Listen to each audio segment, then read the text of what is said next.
माओवादी केन्द्रको केन्द्रीय समिति बैठक आज पनि जारी रहने। प्रधान न्यायाधीश सिफारिस गर्न संवैधानिक परिषदको बैठक पनि आजै। सुनकाण्डमा राजनीतिक संरक्षणको आशंका, एमाले र माओवादीको जुहारी। हतारमा निर्णय गर्दा फुर्सदमा पछुताउने प्रचण्डको कमजोरी कायमै। मन्त्रालय खोसिएपछि प्रधानमन्त्री पुष्पकमल दाहाल प्रचण्डका कान्छा ज्वाइँ काठमाडौँमा। बिपीलाई ओलीले आत्मसमर्पणवादी भनेपछि विश्वप्रकाश शर्माले सोधे, बाबुजीसँग ठाकठुक पर्यो कि क्या हो? राष्ट्रिय स्वतन्त्र पार्टीका सभापति रवि लामिछानेले ल्याए चितवनमा यस्ता कामहरू। महिलालाई निःशुल्क बस, शक्तिखोर पदमपुर हुँदै भरतपुरसम्म चल्ने, महिला मात्रै चढ्न पाउने उक्त बसमा के सुविधा छन् अन्य, यसबारेमा पनि सम्पूर्ण जानकारी। ललित निवास जग्गा प्रकरणमा सिआइबी राडरका व्यापारी बेपत्ता। माओवादीको केन्द्रीय समिति बैठकमा आज विभिन्न विषयमा सवाल जवाफ हुने। माओवादी केन्द्रीय समितिको बैठकमा नारायण काजी श्रेष्ठको छुट्टै मतभेद। प्रधानमन्त्री प्रचण्डलाई ओम प्रकाशको प्रश्न, आफू लगायत माओवादी नेताको सम्पत्ति छानबिन गर्न तयार हुनुहुन्छ? तपाईँका ज्वाइँ छोरा मोगुमा पार्टी बनाउन जान्छन्। सुदूरपश्चिममा 2 मन्त्री र 1 राज्य मन्त्रीले शपथ लिएसँगै सरकारले पायो पूर्णता। नेकपा माओवादी केन्द्रमा प्रधानमन्त्री र मन्त्रीले आफन्त स्वकीय सचिव राखेकोमा विरोध हटाउन नेताहरूको जोरदार माग। थप सङ्कटमा प्रचण्ड। व्यक्तिगत इगोका कुरा छाडेर राष्ट्रिय शक्ति निर्माण गर्नुपर्ने एमाले अध्यक्ष केपी शर्मा ओलीको जोड। अधिवक्ता भगवती पाण्डे प्रहरीको नियन्त्रणमा। धरनामा सहभागी विरुद्ध प्रहरीले गर्यो लाठीचार्ज, 6 जना घाइते। शिवराज भट्ट मन्त्री नियुक्त भएपछि गृह जिल्ला दीपावली। रविको रोजगारी घोषणा कसरी आउँछ कार्यान्वयनमा, यसबारे जानकारी। गृहमन्त्री नारायण काजी श्रेष्ठले कृष्णबहादुर महराका बाबु छोरालाई जोगाएको आरोप। के गृहमन्त्रीको पनि मिलिमतो छ त सुनकाण्डमा, यसबारेमा पनि सम्पूर्ण जानकारी आजकै समाचारमा। गौर हत्याकाण्ड पीडित सङ्घर्ष समितिले सङ्घर्षलाई थप सशक्त बनाउने, रौतहटको धरना काठमाडौँमा सार्ने चेतावनी। राष्ट्रिय स्वतन्त्र पार्टीका सभापति रवि लामिछानेद्वारा विशेष कार्यक्रम घोषणा। बुलु बसदेखि हरेक 4-4 महिनामा सार्वजनिक सुनाइसम्म। रवि लामिछानेले गरे यस्ता बाचा। निर्वाचित भएको 100 दिन यसरी मनाए रवि लामिछानेले। के छ रवि लामिछानेले गरेको घोषणा विशेष कार्यक्रममा। बागमती र गण्डकी प्रदेशमा आज भारी वर्षाको सम्भावना, सतर्कता अपनाउन आग्रह। काठमाडौँ महानगरपालिकामा फेरि कोभिड-19 विरुद्ध खोप अभियान। सेनामा जागिर लगाइदिने भन्दै ठगी गर्ने 8 जना प्रहरीको नियन्त्रणमा। अनेर सहीको टर जुलुस 8 तस्बिरमा। पातिभारमा पर्यटन सूचना केन्द्र स्थापना गरिँदै। र इतिहास बङ्गाएर भरम नछर्न केपी शर्मा ओलीलाई विश्वप्रकाश शर्माको चेतावनी। तेस्रो पटक प्रधानमन्त्री बन्न सफल प्रचण्ड पार्टी अध्यक्षमा भने फेल। धरानमा गोली हानेर हत्या गरेको आरोपमा 3 जना प्रहरीको नियन्त्रणमा। अब हेर्नुहोस् पुरा समाचार। दर्शक नमस्कार, युट्युब च्यानल नेपाली खबर मिडियामा तपाईँहरूलाई हार्दिक स्वागत छ। यदि हाम्रो च्यानललाई अहिलेसम्म सब्सक्राइब गर्नुभएको छैन भने सब्सक्राइब गरी नजिक रहेको बेल आइकन दबाई हामीसँग जोडिनुहोला। दर्शक सदा झैँ आज पनि हामी तपाईँहरूमाझ देशभरका विभिन्न समसामयिक घटनाक्रमका साथ उपस्थित भएका छौँ। यो भिडियोलाई अन्तिमसम्म हेर्नुहोला, साथै कहाँदेखि हेर्दै हुनुहुन्छ, के भन्न चाहनुहुन्छ, तपाईँको मनमा लागेको प्रतिक्रिया कमेन्ट बक्समा छोड्न नभुल्नुहोला। दर्शक के तपाईँ हाम्रो च्यानलमा नियमित श्रोता हुनुहुन्छ? यदि नियमित हुनुहुन्छ भने तल कमेन्ट बक्समा नियमित अथवा रेगुलर लेख्नुहोस्। नयाँ हुनुहुन्छ भने सब्सक्राइब गर्न नभुल्नुहोस्, ताकि नयाँ अपडेटका साथ हामी तपाईँहरूमा छलफल उपस्थित भइराख्नेछौँ। हाम्रा समाचारहरू तपाईँहरूलाई के कस्तो लागिरहेका छन्, जस्तो लाग्छन् त्यस्तै प्रतिक्रिया छोड्न नभुल्नुहोला। दर्शकबिन आउनुहोस् आजको पहिलो खबरतर्फ लागौँ। नेकपा एमालेका अध्यक्ष केपी शर्मा ओलीले बिपी कोइरालाको राष्ट्रिय मेलमिलापको नीतिलाई आत्मसमर्पणवादी भनेपछि नेपाली काङ्ग्रेसका महामन्त्री विश्वप्रकाश शर्माले प्रतिवाद गरेका छन्। बुधबार ललितपुरको च्यासल स्थित पार्टी केन्द्रीय कार्यालयमा आयोजित तुलसीलाल अमात्यको 26औं स्मृति दिवसमा अध्यक्ष ओलीले बिपीले भारत निर्वाचनमा बस्न नसकेपछि नेपाल फर्किएर राजासँग आत्मसमर्पण गरेको टिप्पणी गरेका थिए। राजासँग आत्मसमर्पण गरेको कुरालाई राष्ट्रिय मेलमिलाप नीति भन्ने गरिएको उनको जिकिर थियो। सोही अभिव्यक्तिलाई लिएर महामन्त्री विश्वप्रकाश शर्माले आपत्ति जनाएका हुन्। उनले एमाले अध्यक्ष केपी शर्मा ओलीले बिपी कोइरालाको बारेमा राष्ट्रिय मेलमिलाप नीतिप्रति लक्षित अभिव्यक्ति प्रतिक्रिया योग्य नरहेको बताएका छन्। उनले अध्यक्ष ओलीले कुनै पनि राजनीतिक कार्यक्रममा अरूको बारेमा तिक्तता नपोखी वक्तव्य टुङ्गाए नेपाली समाजले अनौठो मान्नुपर्ने स्थिति आइसकेको बताएका छन्। महामन्त्री शर्माले अध्यक्ष ओलीका पछिल्ला अभिव्यक्ति सुसंस्कृत हुन नसकेको बताए। बीपी कोइरालाले 2033 सालमा लिनुभएको राष्ट्रिय मेलमिलापको नीतिप्रति एमालेको संस्थागत बुझाइ यही हो भन्दै उनले प्रश्न गरेका छन्। उनले बीपी कोइरालाले बनाएको बाटोमै अहिले नेपालको कम्युनिस्ट आन्दोलन अगाडि बढिरहेको दाबी गरेका छन्। उनले बीपीले नै कोरिरहेको बाटोमा नेपालको कम्युनिस्ट आन्दोलनलाई बहुदलीय जनवाद मार्फत रूपान्तरण गर्दै लिएर आउने तर बीपीमाथि नै औँला उठाउने प्रकारको व्यवहार गलत भएको बताए। इतिहासलाई बङ्गाउने भन्दा इतिहासप्रति समर्पित हुने शिक्षा पछिल्लो पुस्तालाई दिन जरुरी रहेको उनको भनाइ छ। त्यसैगरी आउनुहोस् अब अर्को खबरतर्फ लागौँ। प्रधान न्यायाधीश सिफारिस लगायत विषयमा छलफल गर्न संवैधानिक परिषदको बैठक आज बस्दैछ। आज बिहीबार साँझ 5 बजे बस्ने बैठकले संवैधानिक निकायमा रिक्त विभिन्न पदमा नियुक्तिको सिफारिसका विषयमा छलफल गर्ने भएको थियो। मंगलबार बसेको मन्त्री परिषदको बैठक निष्कर्षविहीन टुङ्गेको थियो भने नेकपा एमालेको अडानका कारण बैठक अहिलेसम्म निष्कर्षविहीन टुङ्गिँदै आएको छ भने आज अन्तिम रूप दिने गरी शीर्ष नेताहरू संवैधानिकको बैठकमा बस्ने भएका छन्। दर्शकबिन त्यसैगरी आउनुहोस् अब अर्को खबरतर्फ लागौँ। बेल्जियम र काभ्रेको नागरिकता प्राप्त गरेका चिनिया मूलका दावा छिरिङ पक्राउ परिसके। टोखाको कृषि फार्ममा छापा मारिएपछि 100 किलो सुन काण्डले राजनीतिक रङ्ग बोक्न थालेको छ। त्रिभुवन अन्तर्राष्ट्रिय विमानस्थलबाट यसअघि नै 100 किलो सुन तस्करी भई विभिन्न ठाउँमा गाल्दै प्रशोधन गर्दै भारत र नेपालका बजारमा बिक्री वितरण गरेको र त्यसमा राजनीतिक संरक्षण रहेको पाउन थालिएको हो। राजनीतिक संरक्षण प्राप्त भएको पुष्टि हुन थालेपछि सांसदहरू संसद बन्द गर्दै आरोप प्रत्यारोपमा उत्रिएका छन्। माओवादी केन्द्रका नेताले एमालेमाथि आरोप लगाउने र एमाले नेताले सत्ताधारी दलमाथि आरोप प्रत्यारोप लगाउने क्रम बढेको छ। एमाले सुनकाण्डमा माओवादी उपाध्यक्ष कृष्णबहादुर महरा र उनका छोराको संलग्नता रहेको बताइरहँदा माओवादीहरू भने झापाको गिरिबन्धु टी स्टेटको जग्गा काण्डमा मतियारको संलग्नता आरोप लगाउँदै आएका छन्। एमाले उच्च स्तरीय राजनीतिक छानबिन समिति बनाउनु पर्ने माग गरिरहँदा माओवादी नेताहरू अहिले आवश्यक नभएको भन्दै आफ्ना नेता बचाउन खोजिरहेका छन्। यता एमाले नेताहरूले भने समिति बनाएर आफ्ना नेताको संरक्षण गर्न संसद नै बन्द गरेर समितिको माग गरिरहेको आशंका सार्वजनिक वृत्तमा गर्न थालिएको छ। राजस्व अनुसन्धान विभागले भने सुन प्रकरणमा पक्राउ परेका 18 जनालाई सोधपुछ गर्दै नयाँ फन्दा पत्ता लगाइरहेको छ। अनुसन्धान टोलीले हालसम्म राजनीतिक व्यक्तिहरूको संलग्नता पत्ता नलागेको र संरक्षण भए नभएको विषयमा खोज नीति जारी नै रहेको बताएको छ। दर्शकबिन त्यसैगरी आउनुहोस् अब अर्को खबरतर्फ लागौँ। राष्ट्रिय स्वतन्त्र पार्टी राष्ट्रपाका सभापति रवि लामिछानेले आफू निर्वाचित भएको 100 दिनको अवसरमा आफ्नो क्षेत्रका लागि विशेष कार्यक्रम सार्वजनिक गरेका छन्। उनले हिजो बुधबार एक कार्यक्रमका बीच निर्वाचन क्षेत्रमा विशेष कार्यक्रमको घोषणा गरेका हुन्। घोषणा गरिएका कार्यक्रममा महिलाका लागि एउटा बस आफ्नो निर्वाचन क्षेत्रमा हिजोदेखि नै निःशुल्क सञ्चालन गर्ने उल्लेख गरेका थिए। पार्टीको झण्डामा प्रयोग भएको रङ्ग निलो भएकाले बसलाई ब्लू बस पनि भनिएको छ। बसमा महिला मात्र चढ्न पाउनेछन्। बस चितवन क्षेत्र नम्बर 2 का शहरी क्षेत्रमा सञ्चालनमा आउनेछ। बस चढ्नेहरूका लागि कार्ड वितरण गरिनेछ। बसभित्र महिलाका लागि अत्यावश्यक सामग्रीसँगै सांसद लामिछानेलाई चिठी राख्ने ठाउँको व्यवस्था राखिएको छ। लामिछानेले चुनावको समयमा घोषणा गरेको विदेशमा रहेका 100 जनालाई नेपालमा रोजगारीको घोषणा गरेका छन्। उनीहरूलाई मासिक 40,000 देखि 1,50,000 सम्मको तलबको व्यवस्था हुनेछ।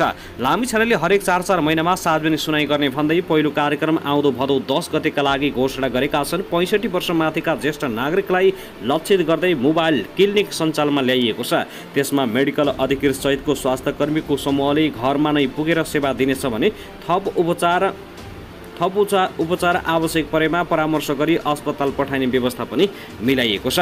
उनले स्वास्थ्य चितवन अभियान अन्तर्गत आफ्नो क्षेत्रका विपन्न नागरिकलाई 5 लाख रुपियाँ बराबरको स्वास्थ्य बिमा कार्यक्रम सुरु गर्ने बताए। पहिलो चरणमा 100 जनालाई समावेश गरिनेछ। लामिछानेले पहिलो चरणमा 2 विद्यालयका कक्षा 11 र 12लाई नमुना विद्यालयका रूपमा विकास गर्ने बताएका छन्। भरतपुर महानगरपालिकाको रामनगर मावि र कालिका नगरपालिकाको चतुर्मुखी माध्यमिक विद्यालयका कक्षा 11 र 12 का विद्यार्थीलाई पहिलो चरणमा उत्कृष्ट शिक्षा दिएर ती 2 विद्यालय नमुना बनाइछ। त्यसैगरी अन्य कक्षा र अरू विद्यालय नमुना बनाउँदै लगिनेछ।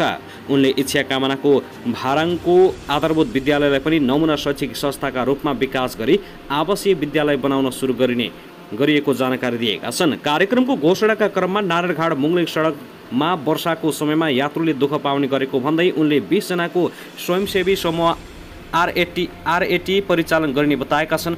वर्षाको समयमा मात्र यो र्यापिड एक्सन टिम परिचालन हुनेछ। उनकै कार्यक्रममा आफूले प्राप्त गरेको मत 54,174 बराबर फलफुल र अन्य बिरुवा निर्वाचन क्षेत्रमा रोपिने जानकारी गराएका छन्। दर्शकबिन त्यसैगरी आउनुहोस् अब अर्को खबरतर्फ लागौँ। कोशी प्रदेशको मन्त्री परिषदमा नअटाएपछि प्रधानमन्त्री पुष्पकमल दाहाल प्रचण्डका ज्वाइँ जीवन आचार्य काठमाडौँ आइपुगेका छन्। उनी हिजो बुधबार हवाई माध्यमबाट काठमाडौँ पुगेका हुन्। एमाले नेता हिक्मत कार्की नेतृत्वको सरकारमा पर्यटन, वन तथा वातावरण मन्त्री बनेका आचार्य काङ्ग्रेस नेता उद्धव थापा पहिलोपटक मुख्यमन्त्री नियुक्ति हुँदा आर्थिक मामिला तथा योजना मन्त्रालयको जिम्मेवारी सम्हालेका थिए। सर्वोच्च अदालतले थापा नेतृत्वको सरकारलाई अवैध गरेपछि सभामुख बाबुराम गौतमले राजीनामा दिएर सरकार गठनमा सहयोग गरेका थिए। सभामुखबाट राजीनामा दिएका गौतम बुधबार आचार्यले सम्हालेको आर्थिक मामिला तथा योजना मन्त्रालय पाएका छन्। गौतमलाई आचार्यको ठाउँमा मन्त्री बनाउन माओवादी नेताहरूले शीर्ष नेतृत्वलाई दबाब दिएको स्रोतको भनाइ छ। आचार्य मन्त्री बन्न नपाएपछि झोक्किएर काठमाडौँ आएको स्रोतले बताएको छ। त्यसैगरी आउनुहोस् अब अर्को खबरतर्फ लागौँ। धरानमा रोहित चौधरीलाई गोली हानी हत्या गरेको आरोपमा प्रहरीले 2 जनालाई पक्राउ गरेको छ। विराटनगरका चौधरीको हत्या आरोपमा प्रहरीले पिस्तोल सहित 2 जनालाई पक्राउ गरेको सुनसरी प्रहरीले जनाएको छ। घटना भएको 12 दिनपछि हत्या आरोपितलाई प्रहरीले सार्वजनिक गर्ने तयारी गरेको हो। हिजो बुधबार दिउँसो 3 बजे कोशी प्रदेश प्रहरी कार्यालय विराटनगरमा पत्रकार सम्मेलन गरी हत्या आरोपितलाई सार्वजनिक गर्ने तयारी रहेको कोशी प्रदेश प्रमुख विराटनगरका प्रमुख डिआइजी राजेशनाथ वास्तुलालले जानकारी दिए। उनले पत्रकार सम्मेलनमा घटनाबारे जानकारी दिएका छन्। साउन 5 गते चौधरीमाथि धरान इतहरू सडक खण्डको सेउती पुल नजिकै गोली प्रहार भएको थियो। विराटनगरबाट धनकुटाको मूलघाटबाट घुमेर फर्किने क्रममा धरानको जङ्गलमा दाहिने कोखमा गोली लागेको थियो। उनको धरान स्थित बीपी कोइराला स्वास्थ्य विज्ञान प्रतिष्ठानमा उपचारको क्रममा ज्यान गएको हो। दर्शकमानबाट त्यसैगरी आउनुहोस् अब अर्को खबरतर्फ लागौँ। पुष्पकमल दाहाल प्रचण्ड देश विकास गर्ने दृढ सङ्कल्पसहित तेस्रो पटक प्रधानमन्त्री बनेको 7 महिना भइसकेको छ। पहिलो र दोस्रो पटक प्रधानमन्त्री हुँदा राम्रो काम गर्न नपाएको भन्दै यो पटक सशक्त रूपमा काम गर्ने बताएका प्रधानमन्त्री प्रचण्ड आफ्नै पार्टीलाई सशक्त बनाउन फेल भएका छन्। 2064 सालको पहिलो संविधान सभा निर्वाचनमा 120 सिट प्रत्यक्षतर्फ र 100 सिट समानुपातिकतर्फ जित्दै आफ्नो नेतृत्वमा सरकार बनाउन माओवादी सफल भएको थियो। 2070 मङ्सिर 4 मा संविधान सभाको दोस्रो पटक निर्वाचन भयो। प्रत्यक्षतर्फ 26 र समानुपातिकतर्फ 54 सिट गरी कुल 80 सिट जितेको माओवादीले प्रत्यक्षमा 17.79 र समानुपातिकमा 15.21% मत ल्याएको थियो। माओवादी पार्टी तेस्रो स्थानमा खुम्चियो। 2074 को निर्वाचनमा माओवादी केन्द्रले प्रत्यक्षतर्फ 36 स्थानमा जितेको थियो। त्यस यताका निर्वाचनमा भने माओवादी केन्द्र लगातार कमजोर बन्दै गइरहेको छ। गत मङ्सिरमा भएको संसदीय निर्वाचनमा कुनै पनि राजनीतिक दलले एकल बहुमत पाउन सकेनन्, तर पनि 32 सिट ल्याउँदै तेस्रो दल बनेको माओवादीले केन्द्रदेखि प्रदेश सरकारसम्मको नेतृत्व गर्दै आइरहेको छ। पहिलो दल नेपाली काङ्ग्रेस पनि सरकारमा सहभागी बन्दै सत्ता पक्ष बनेको छ भने दोस्रो दल नेकपा एमाले केन्द्रदेखि 7वटै प्रदेशमा प्रतिपक्षको कुर्सीमा बसेको छ। तेस्रो दल बनेर पनि केन्द्रदेखि प्रदेश सरकारको नेतृत्व गर्न पाएको माओवादी पार्टीको अवस्था भने चिन्ताजनक छ। संसदीय निर्वाचन सकिएको 8 महिना बितिसक्दा पनि माओवादीले पार्टीको केन्द्रीय विभागहरूदेखि संसदीय दललाई समेत पूर्णता दिन सकिरहेको छैन। पार्टी स्थापना भएको छोटो समयमा नै नयाँ दलहरूले माओवादीको वर्तमान सिट सङ्ख्याको हाराहारी सिट जित्न थालेका छन्। त्यसैले पनि थोरै सिटका बावजुद सत्तामा पुगेका माओवादी अध्यक्ष प्रचण्डले राम्रो काम गरेर देखाउनु छ नै पार्टीलाई बलियो बनाउन पनि आवश्यक छ। यो पटक प्रधानमन्त्रीको रूपमा प्रचण्डको काम र पार्टी दुवै जनताको अपेक्षा अनुसार हुन नसके अर्को चुनावमा माओवादी दलको पत्ता साफ हुने डर प्रचण्डलाई देखिएको छ। यसपटक नै केही न केही सुधार देखिने गरी काम गर्नुपर्ने चुनौतीका बीच नक्कली भुटानी शरणार्थी प्रकरणमा चौतर्फी प्रशंसा बटुलेका प्रचण्डले सुन प्रकरणमा कतै ताली त कतै गाली खाइरहेका छन्। गैरकानुनी रूपमा ठूलो परिणाममा नेपालमा भित्रिएको अवस्थामा सुन समाएको भन्दै प्रशंसा बटुलेका प्रचण्डले संसदमा प्रमुख प्रतिपक्षको विरोध र अवरोध खेप्नु परेको छ। यस प्रकरणमा अब उनले कस्तो भूमिका खेल्छन् भन्ने कुराले उनको तेस्रो कार्यकालका कामको मूल्याङ्कन भएको छ भने सुन तस्करीमा आफ्नै माओवादी नेताहरू नै फसेकाले उनलाई जोगाउन पनि गृहमन्त्री लागि परेको बताइएको छ। दर्शकमानबाट त्यसैगरी आउनुहोस् अब अर्को खबरतर्फ लागौँ। सुनसरीको इटहरीमा लालबहादुर विश्वकर्माले न्याय पाएका छन्। बिना इजाजत बैंक तथा वित्तीय कारोबार र ठगी गरेको आरोपमा जेल परेका विश्वकर्मा सहित 3 जनालाई उच्च अदालत विराटनगरले सफाई दिएको हो। लालबहादुरलाई 72 जनाले निर्दोष रहेको बकपत्र गरे पनि 3 करोड बिगो जरिमाना हुने गरी भएको सुनसरी जिल्ला अदालतको आदेशमा जेल गएका थिए। उच्च अदालत विराटनगरका न्यायाधीश विपुल नेउपाने र मिलन कुमार राईको संयुक्त इजलासले विश्वकर्मालाई बिना इजाजत बैंक तथा वित्तीय कारोबार र ठगीको दुवै मुद्दामा सफाई दिएको छ। बिना इजाजत बैंक तथा वित्तीय कारोबारमा कृष्णबहादुर विश्वकर्मा, गजमेर र सीता विश्वकर्मालाई पनि उच्चले सफाई दिएको छ। दीपक विश्वकर्माको हकमा भने बिना इजाजत बैंक तथा वित्तीय कारोबार र ठगीको दुवै मुद्दामा दोषी ठहर गर्दै सुनसरी जिल्ला अदालतकै फैसला सदर गरिदिएको छ। जिल्लाले गरेको फैसला विरुद्ध आफू निर्दोष रहेको बताउँदै लालबहादुर उच्च अदालत गएका थिए। उच्च अदालतमा पटक पटक मुद्दा पेशीमा चढे पनि धेरै पटक हेर्न नमिलेर स्थगित हुने गरेकोमा हिजो फैसला आएको हो। दर्शकबिन त्यसगरी आउनुहोस् अब अर्को खबरतर्फ लागौं। पार्टीका युवा नेताहरूको चरम असन्तुष्ट बावजुद नेपाल कम्युनिस्ट पार्टी माओवादी केन्द्र काङ्ग्रेसले जस्तै केन्द्रीय कमिटीको बैठकको प्रत्यक्ष प्रसारण गरेर पारदर्शी बन्ने आफ्नो निर्णयमा अडिग रहने भएको छ। यस विषयमा धेरै नेताहरूले असन्तुष्टि जनाएको भए तापनि प्रत्यक्ष प्रसारण नरोकिने जानकारी दिँदै पार्टी महासचिव देव गुरुङले नेपाल समाचार पत्रसँग भने यस विषयमा प्राविधिक टोलीहरूले गृह कार्य गरिरहेका छन्, यो रोकिनेवाला छैन।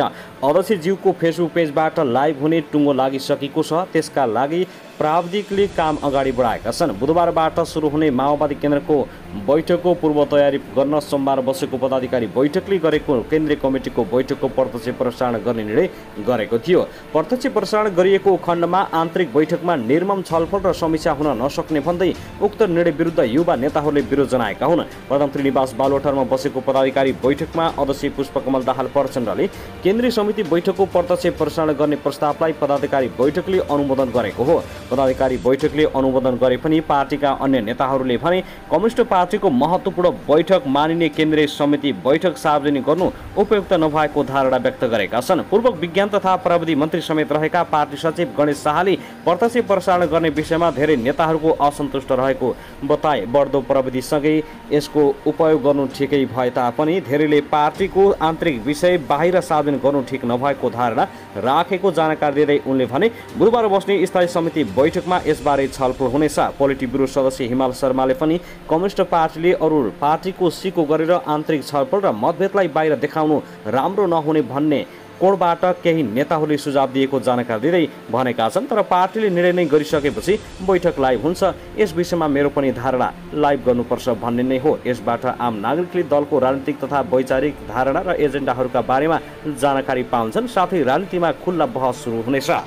दर्शकबिन त्यसगरी आउनुहोस् अब अर्को खबरतर्फ लागौं। सम्पत्ति शुद्धिकरण अनुसन्धान विभागले नक्कली भुटानी शरणार्थी प्रकरणमा मुछिएकाहरूसँग बयान लिन सुरु गरेको छ। सो प्रकरणमा मुछिएका पूर्व गृहमन्त्री बालकृष्ण खाँड, पूर्व उपप्रधानमन्त्री टोपबहादुर रायमाझी, पूर्व गृह सचिव टेकनारायण पाण्डे लगायतसँग छिट्टै बयान लिने तयारी गरिएको सम्पत्ति शुद्धिकरण अनुसन्धान विभाग स्रोतले जानकारी दिएको छ। काठमाडौँ जिल्ला अदालतको आदेश अनुसार सो प्रकरणमा मुछिएका 16 जना हाल कारागारमा छन्। प्रहरीले नक्कली भुटानी शरणार्थी प्रकरणमा दोषी ठहरिएको भन्दै 16 जना विरुद्ध मुद्दा चलाउँदै उनीहरूलाई थप अनुसन्धानका लागि सम्पत्ति शुद्धिकरण अनुसन्धान विभाग र अख्तियार दुरुपयोग अनुसन्धान आयोगमा पठाएको थियो। सोही अनुसार सम्पत्ति शुद्धिकरणले उनीहरूको सम्पत्तिको बारेमा छानबिन गर्दै बयान लिन सुरु गरेको हो। विभागको प्रहरी शाखाका प्रमुख एसपी वसुन्धरा खड्काको नेतृत्वमा ललिता निवास प्रकरणमा मुछिएकाहरूसँग बयान लिन थालेको हो, जस अनुसार एसपी खड्का नेतृत्वको टोलीले सो प्रकरणमा प्रमुख योजनाकार मानिएका सानु भण्डारी र केशव दुलालको बयान लिइसकेको छ। विभागले तुनामा रहेकाहरूलाई आवश्यकता अनुसार विभागमा नै बोलाएर वा कारागारमा नै गएर बयान लिने भएको छ। आरोपितहरू 1 असारदेखि थुनामा रहँदै आएका छन्। प्रहरीले नक्कली भुटानी शरणार्थी प्रकरणमा जोडिएकाहरूले विभिन्न अपराध गरेर धन आर्जन गरेको र त्यसलाई शुद्धिकरण गरेको हुन सक्ने भन्दै उनीहरूको सम्पत्ति छानबिन गर्नुपर्ने ठहरसहित विभागमा छानबिनका लागि पठाएको थियो। सम्पत्ति शुद्धिकरण अनुसन्धान विभागले पनि उनीहरूले चल अचल सम्पत्ति र जायज जथाको बारेमा अनुसन्धान गरिरहेको बताइएको छ। विभागको सो प्रकरणमा मुछिएर थुनामा रहेकाहरू इन्द्रजित राई, आङदावा शेर्पा, शमशेर मिया, सन्दीप लामिछाने, सन्देश लामा, सागर राई, रामशरण केसी, नरेन्द्र केसी, गोविन्द चौधरी, हरिभक्त महर्जन लगायतसँग पनि कर्मश बयान लिनेछ। बयानका क्रममा उनीहरूले सम्पत्ति शुद्धिकरण गरेको देखिए। सम्पत्ति शुद्धिकरण ऐन अनुसार आवश्यक कार्यवाही थालिने स्रोतले जानकारी दिएको हो। दर्शक त्यसगरी आउनुहोस् अब अर्को खबरतर्फ लागौँ।